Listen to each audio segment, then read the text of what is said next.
Hai kawan-kawan, Assalamualaikum. Nama saya Nur Aliana Afika binti Muhammad Azhar dari kelas 4 Alfa SK Sungai Dwi. Hari ini saya ingin berkongsikan tentang dasar pendidikan digital. Visi dasar pendidikan digital ialah melahirkan murid fasa digital berdaya saing, menerusi peningkatan, pengetahuan, kemahiran dan nilai.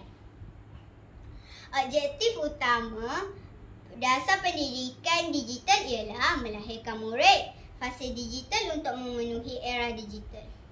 Kedua, mengoptimumkan penglibatan aktif strategik sebagai pemangkin pendidikan digital. Penerima manfaat dasar pendidikan digital ialah murid, pendidik, pemimpin pendidik. Kawan-kawan tahu tak ada 6 tumpuan dasar digital. Antaranya ialah murid fasa digital, pendidik komputer digital, budaya kepimpinan digital berwawasan, pengumpayaan infrastruktur dan infrastruktur, kandungan digital berkualiti dan rakan strategik komited.